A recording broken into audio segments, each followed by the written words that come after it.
ചുമ്മാ ഇരിക്കാ എന്നെ പോലെ. നിനക്കൊരു കാര്യം കേൾക്കണോ? നേരത്തെ ഞാൻ എന്താ ലൈവില് വരാണ്ടിരുന്നേന്ന് അറിയണോ എനിക്ക്? എന്താ? ഞാൻ ലൈവിലെല്ലാം വരാൻ വേണ്ടി ഫുള്ള് മേക്കപ്പ് എല്ലാം ചെയ്ത് ലിപ്സ്റ്റിക് എല്ലാം ഇട്ട് സംഭവം സെറ്റായി. എന്നിട്ട് ഞാൻ എന്ത് ചെയ്തു? ഇത് ഈ കട്ടില് ചെറുതല്ലേ? അന്നേരം അപ്പുറത്തെ കട്ടിലേക്ക് ഇവനെ മാറ്റി കിടത്തിയാലോ? എന്നിട്ട് എനിക്കും അവിടെ തന്നെ ഇരിക്കാം. എന്തുണ്ട് എന്റെ ഐഡിയ? എന്നിട്ട് ഞാൻ ഫാന് ഓഫാക്കിയിട്ട് അപ്പുറത്ത് ഫാന് കൊണ്ടച്ചു. എന്നിട്ട് അപ്പുറത്തേക്ക് റൂമിൽ പോയി ഇവനെ ആടെ എടുത്ത് കിടത്തിയപാടെ ഇവനിങ്ങനെ എണീറ്റ് വന്നോണേ. നിന്റെ തോന്നിക്ക് ലൈഫിൽ ഞാൻ ശരിയാക്കി തരാണേ പറഞ്ഞോണ്ട് ഇവനിങ്ങനെ എണീറ്റ് വന്നു.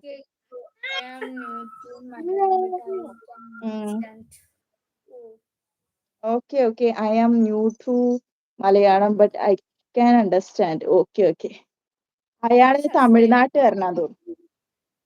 അല്ല എന്തായാലും സബ്സ്ക്രൈബ് ചെയ്തോ. ആ എല്ലാരും സബ്സ്ക്രൈബ് ചെയ്തോട്ടാ.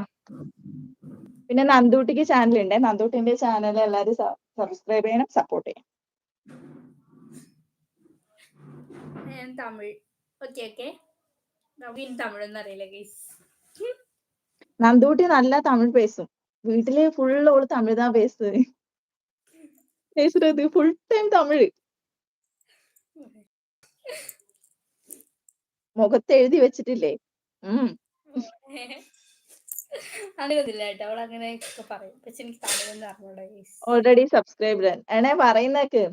മറ്റേ പാണ്ടിപ്പടയിൽ പറയുന്നില്ലേ, ഇവർ വീട്ടിലും ഇംഗ്ലീഷ് താ പേസുറീങ്ക. പേസുറീങ്കന്നല്ല, പേസുறது. ഭയങ്കര ചൂട്. നിനക്കുണ്ട് അവിടെ ചൂട്? ചൂടുണ്ടോന്നാ? ചൂട് കൊണ്ട് എന്റെ ഭഗവാനെ ഒന്നും പറയണ്ട. ഇപ്പുറത്ത് നമ്മളെ വീടിന്റെ ബാക്കിൽ ചേച്ചി പറയുന്നുണ്ട്, അതിന് ഒരു ടെറസിന്റെ മുകളില് ഒരു റൂം എടുത്തിട്ടല്ലേ താമസിക്കുന്നത്. അന്നേരം ഈ ചൂട് കൊണ്ട് ഈ ടെറസ് പതച്ചിട്ട് നടക്കുമ്പോ കാല് പൊള്ളിയിട്ട് കാലിന്റെ അടി ഫുള്ള് പൊങ്ങീന് പോലും. ഇപ്പൊ നമ്മൾ ഈ പൊള്ളിക്കനാലെല്ലാം പൊങ്ങൂലേ വെള്ളയായിട്ട്, അതേപോലെ ഓരോ കാലിന്റെ അടിയെല്ലാം പൊള്ളി പോലും. അന്നേരം ഇവിടുത്തെ ചൂടൊന്ന് ആലോചിച്ച് നോക്കിയേ. ബുൾസേ അടിക്കണം എന്നുണ്ടെങ്കിലല്ലേ ഗ്യാസ് എത്തിക്കേണ്ട ആവശ്യമില്ല. മിറ്റത്ത് എവിടെയെങ്കിലും കൊണ്ടുപോയിട്ട് ഒരു ചട്ടി വെച്ചിട്ട് അവിടെ കത്തിച്ചാൽ മതി. കേട്ടണേ? ഗ്യാസ് എന്തൊരു വിലയാത്. ആ സമയത്ത് ഇതായിരിക്കും നല്ലത്. ഗ്യാസിന് വില കൂടിയപ്പോ സൂര്യൻ വിചാരിച്ചു അതിനെക്കാളും ചൂട് ഞാനായേക്കാം. പിന്നെ എന്തുണ്ട്? ശ്രീശാന്റെ ഒരു വിവരം ഇല്ലല്ലോ. അടുക്കളയിൽ എന്തൊക്കെയോ പണി. ഇനി നന്ദൂട്ടി നിന്റെ SLC എക്സാമിനേഷനെ കുറിച്ച് പറ. എങ്ങനെ ഈ പ്രാവശ്യത്തെ എക്സാം ഭയങ്കര എളുപ്പമായിരുന്നു? നിന്റെ ആ ഒരു എക്സ്പീരിയൻസ് എല്ലാം ഷെയർ ചെയ്യും. ആ പിന്നെ ഭയങ്കര എന്താ പറയാ, ഔട്ട് ഓഫ് സിലബസ് മൊത്തം ക്വസ്റ്റ്യൻ. അതെ, എല്ലാ പ്രാവശ്യവും എല്ലാരും പറയുന്ന വർത്താനല്ലേ. കുറെ ഔട്ട് ഓഫ് സിലബസ് ഉണ്ടായിരുന്നു. അതാകുമ്പോ പിന്നെ നേരത്തെ ജാമ്യം എടുക്കുന്ന പോലെ ആയല്ലോ അല്ലെ? ശരിക്കും അതെയാ? ഒരു ക്വസ്റ്റ്യൻ പോലും മനസ്സിലായി. എന്താ ദ്രാവിഡ പ്രസ്ഥാനത്തെ പറ്റി ചോദിച്ചു. സാറ് പഠിപ്പിച്ചപ്പോഴും കേട്ടില്ല, ടെസ്റ്റിലും കണ്ടില്ല. എന്താ സംഭവം? അതെ, പഠിപ്പിക്കുമ്പോ അട്ടം നോക്കിയിരുന്നാൽ ഇതൊന്നും കാണത്തില്ല. അന്നേരം ക്ലാസ്സിൽ തന്നെ വേണേ. ആയിക്കോട്ടെ. 12th എക്സാം അല്ല, 10th എക്സാം. പഠിപ്പിക്കുന്ന സമയത്ത് നമ്മൾ ക്ലാസ്സിൽ അറ്റൻഡ് ആയാൽ മാത്രം പോരാ, നമ്മളെ മൈൻഡും കൂടി അവിടെ ഉണ്ടാവണം. ഫിസിക്കലി നമ്മൾ പ്രസൻസ് ആയിട്ട് കാര്യമില്ലല്ലോ. മനസ്സിലായോ? അവിടെ തന്നെ ഉണ്ടായിരുന്നത്. പക്ഷെ ഇല്ലാത്ത കാര്യം വന്ന് ഞാൻ ഇപ്പൊ എന്ത് ചെയ്യും? എന്തായാലും പാസ്സാവും, പേടിക്കണ്ട. പാസ്സാവല്ലേ? അത് മതി.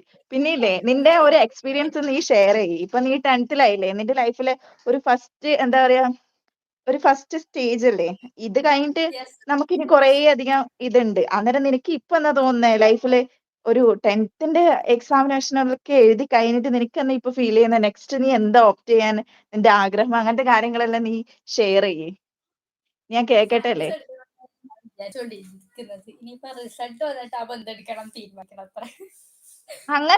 അങ്ങനെ പറയരുത്. റിസൾട്ട് വന്നിട്ടാകുമ്പം അങ്ങനെ നിനക്ക് ഒരു പ്ലാൻ ഒന്നും ഇല്ലേ? നെക്സ്റ്റ് എന്താവണം, നെക്സ്റ്റ് എന്ത് ചെയ്യണം എന്നൊന്നും? ഇപ്പോൾ നിന്റെ പ്ലാനിനെ കുറിച്ച് പറയാറാ. ഇപ്പൊ എനിക്ക് പ്രത്യേകിച്ച് പ്ലാനൊന്നുമില്ല. എനിക്ക് ഇപ്പൊ എന്താണെന്ന് വെച്ച് കഴിഞ്ഞാല്, ഞാൻ അടുത്ത നഴ്സിംഗ് പഠിക്കാൻ പോണം എന്നൊക്കെ ഞാൻ വിചാരിക്കുന്നു. പിന്നെ ജർമ്മനി പോണം എന്നൊക്കെ ഞാൻ വിചാരിച്ചായിരുന്നു. ജർമ്മനിൽ എന്തിനാ പോന്നേ?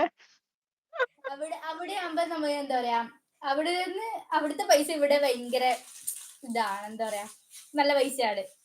കൊറേ പൈസ സമ്പാദിക്കും. അതിന് വേണ്ടിട്ടാ പോന്നേ? അതിന് വേണ്ടിട്ടാണ് ഞാൻ പോകുന്നത്.